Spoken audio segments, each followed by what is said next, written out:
అందరికీ నమస్కారం. నిన్న తెలుగుదేశం పార్టీ అధ్యక్షుల దగ్గర భారీగా వైఎస్ఆర్సీపీని వీడి తెలుగుదేశం పార్టీ తీర్థాన్ని పుచ్చుకొని చాలామంది పార్టీలోకి రావడం జరిగింది. అది బుచ్చిరెడ్డిపాలెం మండలంలో నుంచి కానివ్వండి, అలానే ఇందుకూరుపేట మండలం నుంచి కానివ్వండి, చాలామంది నాయకులు తెలుగుదేశం పార్టీలోకి రావడం జరిగింది. వాళ్ళని మా జాతీయ అధ్యక్షులు నారా చంద్రరెడ్డి గారు సాదరంగా పార్టీలోకి ఆహ్వానించారు. అయితే ఈ రోజున ప్రసన్న కుమార్ రెడ్డి గారికి పాపం ఆ న్యూస్ చూడగానే ఆయనకి గుండెల్లో తెలియని భయం మొదలైంది. అది మనకు క్లియర్గా తెలిసిపోతుంది ఆయన ప్రెస్ మీట్లో. ఫస్ట్ ఆయన స్టార్ట్ చేస్తూ ఆయన ఒక మాట అన్నాడు, అవినీతికి అలానే సంక్షేమానికి అభివృద్ధికి జరుగుతున్న యుద్ధం అని. కరెక్టే, అవినీతి వైఎస్ఆర్సీపీకి, సంక్షేమము అభివృద్ధి అందించిన తెలుగుదేశం పార్టీకి జరుగుతున్న యుద్ధమే ఇది. దాంట్లో ఎటువంటి సందేహం లేదు. అది మీ నోట్ల నుంచి వచ్చిన మాటే. దాన్ని నేనైతే తప్పు మాట్లాడారు. ఆ తర్వాత కొన్ని మాటలు మాట్లాడారు. అవన్నీ దాని గురించి మాట్లాడుకునే ముందు ఒకసారి ప్రసన్న కుమార్ రెడ్డి గారి గత ప్రస్థానంలో ఆయన మాటలన్నీ కూడా ఆయనకి మళ్ళీ గుర్తు చేస్తాను ఈ రోజున మీడియా ముఖంగా. ఆయన ఏమన్నాడంటే, తెలుగుదేశం పార్టీలో ఉన్నప్పుడు రాజశేఖర రెడ్డి గారిని పంచగుడు తీసి నడి రోడ్డు మీద తరుముకుంటూ తరవాలి అని చెప్పి అని రాజశేఖర రెడ్డి గారిని వ్యాఖ్యానించారు. ఇంకో సందర్భంలో ఆయనని చెట్టుకు ఉరేసి చంపాలి రాజశేఖర రెడ్డి గారిని అని చెప్పి ఆయన్ని విమర్శించడం జరిగింది.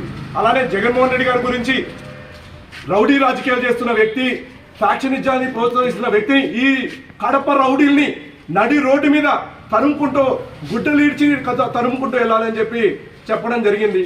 అయితే జగన్మోహన్ రెడ్డి గారు మీకు టికెట్ ఇచ్చేటప్పుడు ఇవన్నిటికీ సమాధానం చెప్పే మీకు టికెట్ ఇచ్చారా అని చెప్పి వాళ్ళు ప్రసన్న కుమార్ రెడ్డి గారిని అడుగుతున్నారు. అలానే మీ తెలుగుదేశం పార్టీ ఆ రోజున ఉన్న వ్యక్తి ఇవాళ ప్రెస్ మీట్లో కూడా ఏదో మాట్లాడాడు.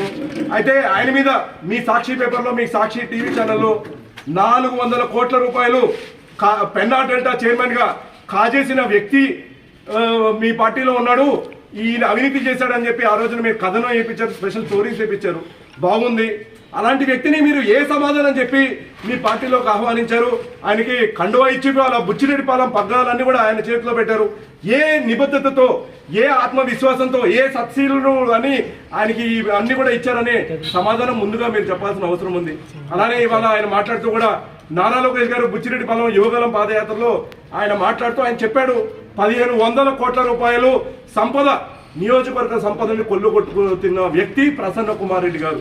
ఆయన అనుచరులు, తమ్ముళ్ళుగా ఆయన పిలుచుకుంటున్న అనుచరులు ఎవరైతే ఉన్నారో, మండలానికి ఒక అనుచరులు ఆయన ఏర్పాటు చేసుకొని ఆయన ఇవాళ ఈ దందాలన్నీ కూడా చేపడుతున్నారు. ఒక పక్కన ఇసుక మాఫియా చేశాడు, గ్రావిల్ మాఫియా చేశాడు, కల్తీ మద్యం అమ్మాడు, ప్యాకెట్ క్లబ్బులు నిర్వహిస్తున్నాడు, గంజాయి నమ్ముతున్నాడు. ఇవన్నీ కూడా ఆయన చెప్పడం జరిగింది. వాటిలో బ్యాంకులో కూడా అక్రమాలు జరిగాయని చెప్పన్నాడు. అయితే ఆ రోజు నువ్వు నా తమ్ముడు సూరా శ్రీనివాస్ రెడ్డి గారు ఎటువంటి అవినీతి లేని వ్యక్తి, ఇటువంటి ఈయన మీద క్లీన్ చిట్ ఇస్తున్నా నేను అని చెప్పి ప్రసన్న కుమార్ రెడ్డి గారు ఆ రోజు తడివి చెప్పి ఆ రోజున ప్రెస్ మీట్లో కూడా అందరూ కూడా చెప్పడం జరిగింది. అయితే నేను ఇవాళ అడుగుతున్నా, మీ పార్టీలో ఉన్నప్పుడు మంచి వ్యక్తి, మా పార్టీలోకి వచ్చిన తర్వాత ఆయన దుర్మార్గుడు అవుతాడా, ఆయన అవినీతి పరుడు అవుతాడా అని చెప్పి ఇవాళ ప్రసన్న కుమార్ రెడ్డి గారు ఆలోచించాల్సిన అవసరం ఉంది. ఇవాళ నువ్వు మాట్లాడుతూ ఒక బాధ, దుఃఖంతో, నీ లోపల భయం నీ మొహంలో కనిపిస్తుంది. మొహంలోనే, నీ ప్రెస్ మీట్లోనే ఈజీగా కనిపించేస్తుంది నీలో భయము, ఓడిపోతామనే భయాన్ని ప్రసన్న కుమార్ రెడ్డి గారి మొహంలో క్లియర్గా కనిపిస్తుంది. ఇవాళ వీటన్నిటికీ నువ్వు ముందు సమాధానం చెప్పు. ఇవాళ ఎంతో మందిని నువ్వు గతంలో అవినీతి పరులు అని చెప్పిన వ్యక్తులు అందరినీ నువ్వు ఇవాళ నీ పార్టీలో చేసుకున్నావు. వాళ్ళందరికీ నువ్వు సమాధానం చెప్పు. ఇవాళ మనకి పాత ఒక సామెత ఉంటుంది, యదా రాజా తదా ప్రజా అని. నువ్వు అవినీతి పరుడు కాబట్టి నీ కింద అవినీతి చేయకపోతే వాళ్ళందరినీ కూడా నువ్వు వేధించి చంపి వాళ్ళకి అవినీతి చేయకపోతే వాళ్ళందరినీ కూడా ఇవాళ నువ్వు చంపుకొని తింటావని చెప్పి వాళ్ళందరూ కూడా ఉన్నారు. నీ మీద ఒక ఓరడి కూడా ఉంది.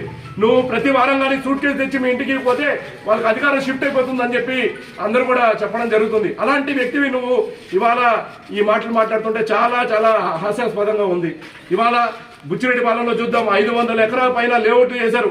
ఒక్క లేఅవుట్ అయినా సక్రమంగా లేఅవుట్ పర్మిషన్ ఇచ్చారా? దీంట్లో ప్రతి దాంట్లో నీకు కమిషన్ వాటా ఉందని చెప్పి ఇవాళ ఇక్కడ ఉన్న ప్రజలందరూ కూడా చెప్పడం జరుగుతుంది. రియల్టర్స్ చెప్పారు, ఎవరైతే రియల్టర్స్ ఈ లేఅవుట్ చేశారో వీళ్ళందరూ కూడా నువ్వు వాళ్ళని బెదిరించి భయపెట్టి వాళ్ళ దగ్గర నుంచి డబ్బు వసూలు చేశావని చెప్పి చెప్పబడడం జరిగింది. అయితే నీ మీద ఆరోపణ చేశారు, 1500 కోట్ల రూపాయలు.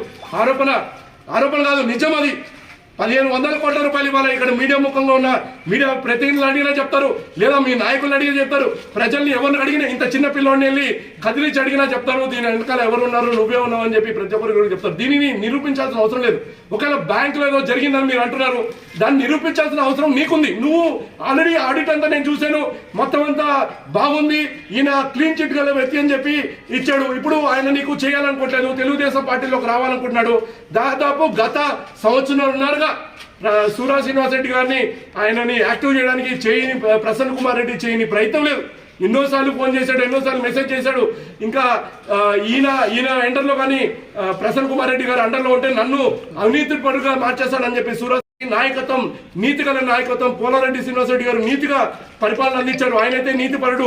అక్కడికి వెళ్తే నేను బాగుంటాను, నేను ఈ ప్రసన్న కుమార్ రెడ్డి గారు చేసిన కొన్ని పాపాల నుంచైనా కొద్దిగా నా విముక్తి కలుగుతుంది అని ఒక సదుద్దేశంతో ఆయన వాళ్ళ తెలుగుదేశం పార్టీలోకి వచ్చారు. తెలుగుదేశం పార్టీలోకి వచ్చినప్పుడు ఇక్కడ ఉన్న మా నాయకత్వం ప్రతి ఒక్కరు కూడా ఆయన్ని ఆహ్వానించారు. వాళ్ళందరూ కూడా ఆనందంగా తీసుకెళ్లి మా అధినేత దగ్గర కండువ కప్పించే దాంట్లో వాళ్ళ ముఖ్య పాత్ర వాళ్ళు ఉంది. ఇవాళ నువ్వు మాట్లాడుతూ మా నాయకుల గురించి మాట్లాడుతున్నావు. నువ్వు ముందు మీ నాయకుల గురించి చూసుకోవయ్యా. నీ దగ్గర రేపు ఉంటారో లేదో తెలియని నాయకుల గురించి నువ్వు మాట్లాడుతున్నావు. రేపు వాళ్ళ గురించి నువ్వు ముందు చూసుకో. ఖచ్చితంగా రేపు రాబోయే రోజుల్లో నీకు ప్రజలే సమాధానం చెప్తాను. నేను నీకు సమాధానం చెప్పాల్సిన అవసరం లేదా మా నారా లోకేష్ గారు సమాధానం చెప్పి వాళ్ళ పార్టీలో ఆహ్వానించాల్సిన అవసరం లేదు. మేము నీకు చెప్తున్నా, నీకు ఇచ్చిన సవాలు 1500 కోట్ల రూపాయలు అవినీతి నువ్వు ఖచ్చితంగా చేసావు. నా దగ్గర సాక్ష్యాధారంతో పాటు ఉన్నాయి.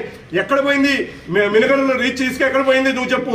కలిగిరి రిజర్వాయర్ లో ఉన్న గ్రావెల్ ఎక్కడ పోయిందో చెప్పు. అలానే ఎన్టీఆర్ నగర్ కొడవలూరులో ఉన్న గ్రావెల్ అంతా ఎక్కడ పోయిందో చెప్పు. అలానే మా ఇసుక రీచులు 9 రీచుల్లో ఉన్న ఇసుక ఎక్కడ పోయిందో చెప్పు. కల్తీ మద్యం ఇవాళ ప్రభుత్వ దుకాణంలో అమ్ముడుపోతుంది, దానికి సమాధానం నువ్వు చెప్పు అని ఇవాళ. అలానే ప్యాకెట్ క్లబ్లు నిర్వహిస్తున్నారు. నీకు తెలియకుండానే, నీ ప్రోత్సాహం లేకుండానే ఇక్కడ ప్యాకెట్ క్లబ్లు నిర్వహిస్తున్నారా? అలానే లేఅవుట్ లో ఎవరు కమిషన్ తీసుకుంటారో కమిషన్ నీ దగ్గరికి వెళ్తున్నాయని ఎందుకు వాళ్ళు చెప్తున్నారో దాని మీద నువ్వు సమాధానం చెప్పి తర్వాత ఈ ప్రెస్ మీట్ పెట్టాయా ప్రసన్న కుమార్ రెడ్డి గారు.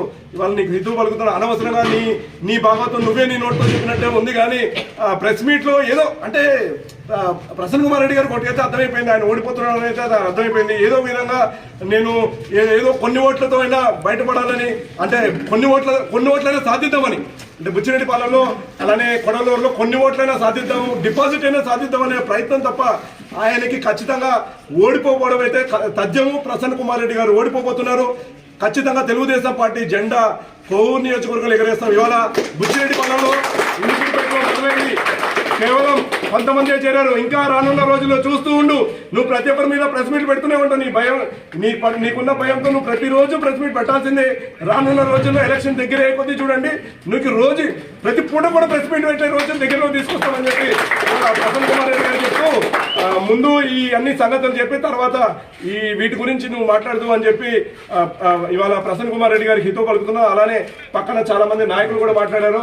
వాళ్ళందరి గురించి ఇప్పటికే మా నాయకులందరూ కూడా వాళ్ళకి సమాధానం చెప్పారు.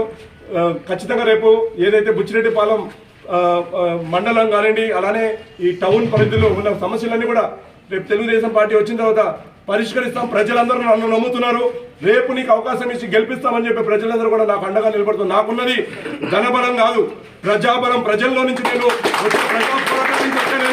నేను ధనంతో రాలేదు రాజకీయాల్లోకి, ప్రజా పోరాటాల నుంచి నేను రాజకీయాల్లోకి వచ్చాను.